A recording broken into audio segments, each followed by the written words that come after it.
राम भजन कर प्राणी की काया तेरी हो गई पुरानी। राम भजन कर प्राणी की काया तेरी हो गई पुरानी। हो गई पुरानी काया हो गई पुरानी।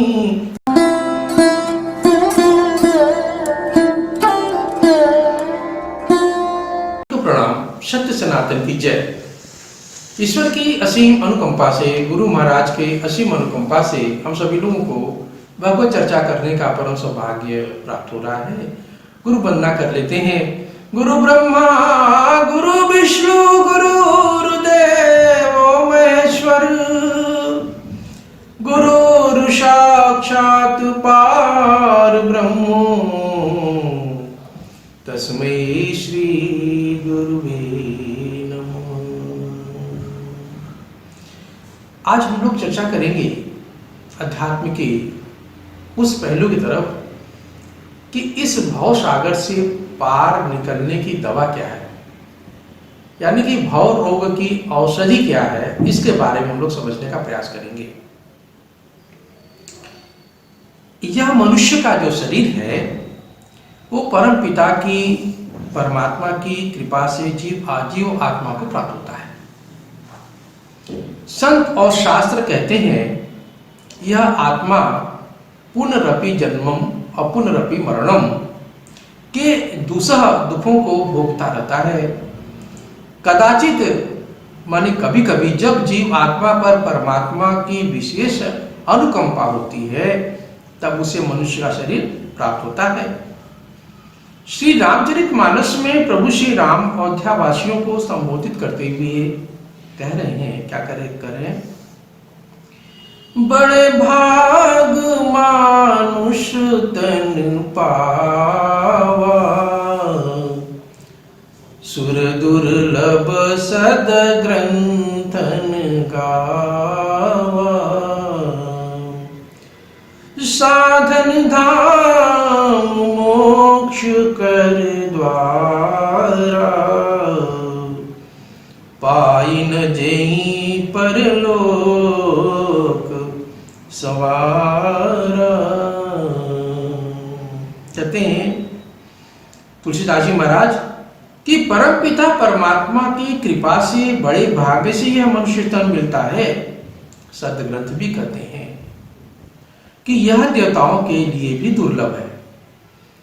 यह शरीर जो मात्र साधन माने शरीर जो हम लोग को मिलता है, यह साधन का धाम है। साधन धाम माने इस शरीर को हम साधना, इसी शरीर से साधना करते हैं और मोक्ष को हम लोग प्राप्त करते हैं।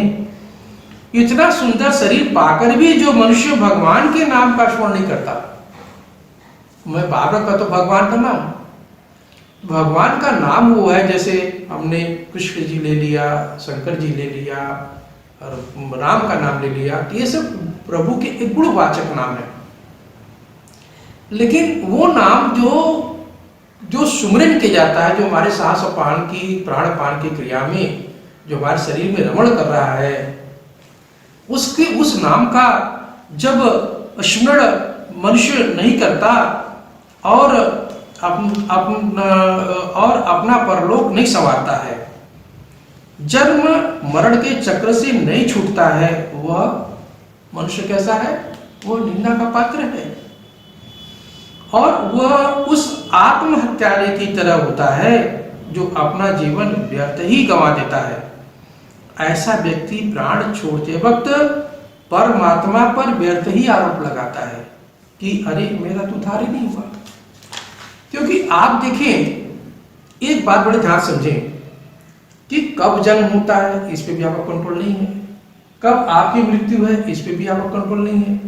यदि इन दोनों में से किसी में भी आपका कंट्रोल होता तो आप अपने मृत्यु को भी संभाल सकते थे, जन्म को भी संभाल सकते थे। तो जो एक पॉइंट से दूसरे पॉइंट पर हमको जाना है, अब उस पॉइंट को यदि हम टेढ़े मेढ़े चले और चाहे सीधे चले, पहुंचना तो यहाँ पर है।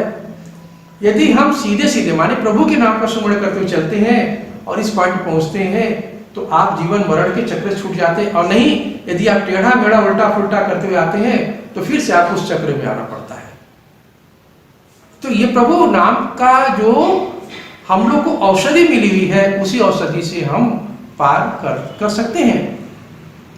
और आप देखें, ये वीडियो यदि आप लोग को अच्छा लगे तो आप जरूर इसको शेयर करें, लाइक करें, सब्सक्राइब करें। और ये सनातन धर्म का जो प्रचार हो रहा है, सनातन संस्कृति की रक्षा करने की बात हो रही है, इसको जगाया जा रहा है, इस अविरल गंगा में आप भी गोते लगाएं।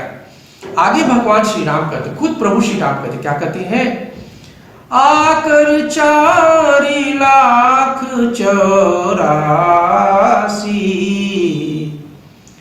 योनि भ्रमत यह जीव अविनाशी, कबहु की करी करुणा नर देही, देत ईस बिन भेद स्नेही। अर्थात भगवान प्रभु कहते हैं कि 84 लाख योनियां 4 भागों में विभक्त हैं। कौन कौन से? अंडज है, स्वेदज है, पिंडज है और उद्भिज है। इसमें आकर जीवात्मा दुसह दुखों को भोगता रहता है। जब परमात्मा की अहेतु की कृपा होती है, माने जब उनका दया का मतलब उन पे आशीर्वाद मिलता है, उनको अहेतु की कृपा होती है, तब उसे मनुष्य का शरीर प्राप्त होता है। संसार का सबसे बड़ा रोग जन्म मरण का रोग होता है, यानी यही एक भाव रोग है। यह सनातन सिद्धांत है। क्या सनातन सिद्धांत है? कि जिसका जन्म होता है उसकी मृत्यु भी होती है, और जिसकी मृत्यु होती है उसका जन्म भी होता है। पुनरपि जन्मम और पुनरपि मरणम एक साइकिल की तरह है। इससे मुक्ति का मार्ग भी है। प्रश्न है हम कैसे भवसागर से पार जाएं? तो अभी मैंने बताया कि प्रभु राम नाम के सुमरन का स्मरण करते हुए हम इस भवसागर से पार सकते हैं और जन्म मरण से मुक्त हो सकते हैं और मोक्ष को प्राप्त कर सकते हैं। जब एक शरीर को प्राप्त करते हैं, आप हर पल करने के बाद, हर प्रयत्न करने के बाद भी कोई ना कोई कष्ट आपको होता रहता है। जीवन में बड़े बड़े दुख होता है। इस परेशानी से छुटकारा पाना चाहते हैं तो प्रभु के नाम का सुमरन जरूर करें। एक छोटा सा भजन। राम भजन कर प्राणी की काया तेरी हो गई पुरानी। राम भजन कर प्राणी की काया तेरी हो गई पुरानी। हो गई पुरानी काया, हो गई पुरानी, हो गई पुरानी काया, हो गई पुरानी। राम भजन कर प्राणी की काया तेरी हो गई पुरानी। इस काया का कोई न ठिकाना, इस काया का कोई न ठिकाना।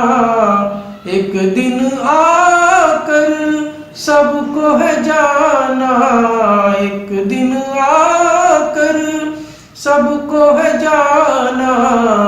राजा हो या कि रानी की काया तेरी हो गई पुरानी। राम जन्म कर प्राणी की काया तेरी हो गई पुरानी। राम भजन कर प्राणी की काया तेरी हो गई पुरानी।